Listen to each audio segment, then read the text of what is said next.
Hi everybody. Here we have a Formula Renault 2-litre engine, originally out of 2008 Formula Renault, belonging to Mr. John Stewart from Northern Ireland, who's a very young 80-something. So I've sold this engine, and the guy who's buying it does not want the dry sump. I think he's putting it into a Clio or something. So I've got to take this dry sump pan off. Which I think will be fairly straightforward. So a couple of points to note. I've taken all the bolts out. I didn't think you really want me to show you how to take a bolt out. I always lay them out in the pattern that they came off in. Pretty obvious, really. You have these washers here. Let me see if I can. There we are. So that is called a snore washer, which bit of a weird name. So this engine, as I say, I bought from John Stewart.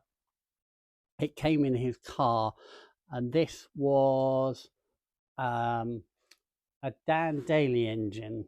So Dan Daly is quite a well-reputed, or very well-reputed engine builder in Republic of Ireland. I have to be careful what I say. I think that's the official term for it, Republic of Ireland. So this originally obviously was a Formula Renault engine, 2-litre, 197 brake. It's got bigger pistons, chunky cams, had a bit of headwork done, gas flow. I don't know if you can see that in here. Let me have a look. Let's have a look. Not really. You can see a bit that it's been worked on. So I've spoken to Dan Daly, or Dan Daly Engines, and he told me what he'd done. Bigger pistons, so it's bored out. I think it's something like 12.1, 12 to 1 compression ratio. I'm not exactly sure. There were 4 of these built. I've sold one to chap who put it into Renault Alpine, a rally car. He seemed very pleased with it, although we did fully rebuild that one. This one is as it came out of the car. We always check them running, and I did sort of drive it up and down a little bit as well. Seemed really, really nice. Allegedly 240 brake. I haven't had it on the dyno or anything, but I've spoken to Dan, and he said that all 4 of them went on the dyno, and we're all within a couple of brake horsepower of each other at 240. Obviously, I can't verify that, but that's what I've been told, and Dan seems like a very honest chap. He's no need to lie. So we're going to take this sump off. As I say, I've undone all the bolts. All fairly straightforward. A couple of them are a bit rubbish, a couple of the bolts, but only where they've been taken on and off, I guess. Here, you think that's a bolt there, but it's not. It's actually a sort of access hole for that tube there, which is the entry point, exit point for the oil. I'm not sure of is that this bracket here is part of the engine. I'm 90% sure it's not. But I just need to be careful of that. So all the bolts are out. Let's put that down there. All the bolts are out. We need to obviously get this off. We can't go jamming screwdrivers in here because they'll either damage the block or we'll damage the aluminium, which we don't want to do. And this is well on there. Let me have a look. So I don't want to be bashing that too hard. I think it's just a sort of stiction, as I call it. Just need to break the seal, really. So I don't know if this is right or wrong, but obviously it's a steel block and an aluminium pan. So what I've done here is just put these little blades in here, like so. Let me tap another one in.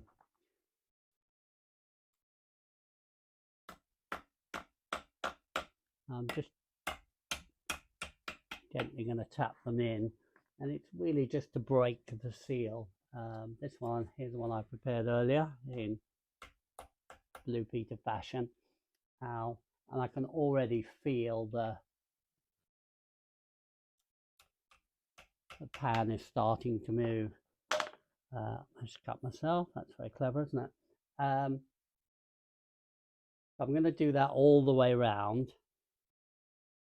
and then I'm pretty sure that's just going to fall off. So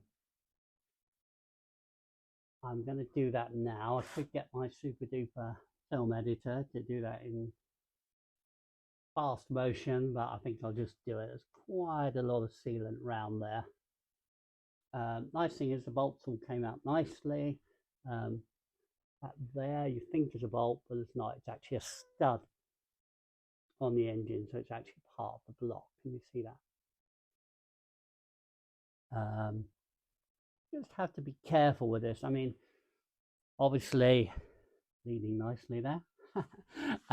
Obviously, these engines, when you got them from Renault back in the day, in fact, they came from Orica. So back in the day, they were sealed. If you broke the seal, you couldn't use it. So you've got the original engine, which I don't think you would have seen much change out of 6,000 or 7,000 quid by the time you bought it. And then according to Dan, they spent about 6,000 euros on the engine with the modifications, which I can believe. You have to strip it right down, bore it out, do the headwork, do the cams. So I've laid this engine on its back, taken the flywheel off, and I've taken that off. I have got an engine, whatever you call it, but really it's for a Hayabusa, and I was a bit worried that it would be too heavy. So I thought this was just easier. So obviously it's off the ground here. I think a lot of engine work is all done on garage floors, maybe. I mean, I'm not an engine specialist, but so I'm going to carry on, get this off, and then I'm going to come back to you.